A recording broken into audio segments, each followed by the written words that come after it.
Quem já está aqui no nosso estúdio para analisar essa pesquisa é o nosso analista de política, Yuri Pita, que separou, inclusive, um outro cenário que mostra como o eleitorado se comporta, Yuri, sem Sérgio Moro na lista dos candidatos, lista essa apresentada para os entrevistados. Pois é, Márcio. Antes de tudo, boa noite para você, para quem nos acompanha aqui em casa, que é a grande novidade da semana passada para cá, que a Quest também testou e a gente vai mostrar aqui no nosso telão.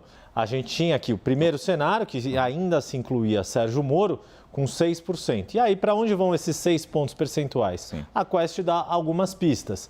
Lula dá uma oscilada dentro da margem de erro, o presidente Jair Bolsonaro também oscila dentro da margem de erro, mas um pouco mais evidente, com 2 pontos. Ciro Gomes oscila um pouquinho, ou seja, dá uma pulverizada. André Janones oscila para baixo 1 ponto, João Dória sobe 1 ponto, mas é tudo dentro da margem de erro. Mas dá para dar uma pista que esses votos acabam se espalhando, ou seja, o eleitor, como a pesquisa foi feita, Márcio, do dia 1º, da sexta-feira passada, até o domingo, dia 3, foi bem no calor da notícia de Sérgio Moro mudando de partido e depois dizendo que não tinha desistido de nada. Então, o próprio eleitor ainda também estava se inteirando desse cenário, mas há algumas pistas, porque a impressão, e isso até por informações de bastidor que a gente tem, de próprios aliados de Sérgio Moro, do que eles vinham fazendo de pesquisas ainda no Podemos, de fato, o eleitor de Sérgio Moro era um eleitor de Bolsonaro em 2018 arrependido e que predomina principalmente o sentimento antipetismo, anti-Lula. Por isso,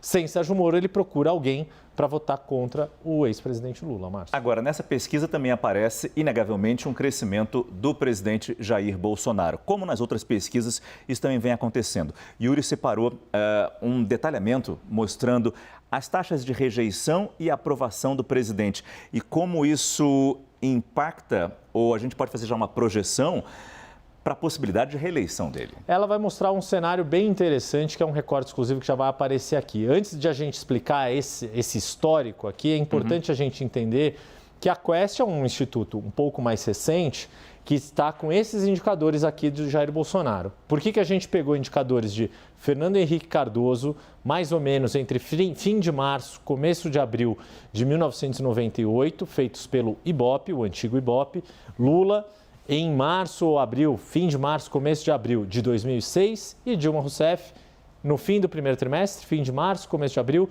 de 2014. Todos os anos que eles tentavam reeleição. Exatamente, presidentes candidatos à reeleição. E aqui explica um pouco por que na pesquisa da Quest esta última pesquisa, Márcio, o presidente Jair Bolsonaro recuperou indicadores, a avaliação de governo subiu positivamente em diversos segmentos daqueles que elegeram Bolsonaro. É a primeira vez na série história da Quest que mais 60% dos seus eleitores no segundo turno estão aprovando o governo. Esse índice estava mais baixo, mas ainda há uma rejeição alta e por isso Jair Bolsonaro continua em segundo. Por quê? Mesmo que a gente compare Bolsonaro com Fernando Henrique, são índices próximos, inclusive dentro da margem de erro. 26%, 28% é um empate técnico. Avaliando positivamente. Positivamente, exato. O azul positivo, o regular em amarelo e o vermelho a avaliação negativa. E aí é o calcanhar de Aquiles do presidente Bolsonaro, o teto que ele tem para crescer, porque a rejeição, a forma dele governar ainda está muito alta, 47%. Se a gente comparar com Fernando Henrique foi eleito em primeiro turno, tinha 27% de avaliação negativa. No caso de Lula, que em 2006 enfrentou um desgaste ali do processo do mensalão, mas conseguiu ter uma boa recuperação, a economia estava andando razoavelmente bem, ele tinha uma aprovação ainda bastante alta, a maior dessa série, e uma rejeição a menor da série. Acabou sendo reeleito em segundo turno. Rapidamente, para a gente terminar, Dilma foi reeleita ali no Photochart, foi a reeleição mais difícil desses presidentes. Ela tinha negativo, o saldo de aprovação negativo e positivo, mas conseguiu se reeleger. O problema de Bolsonaro é que o saldo é bem negativo. E qual é o problema? Geralmente, quem avalia positivamente tem uma propensão a ir votar, quer manter o status quo.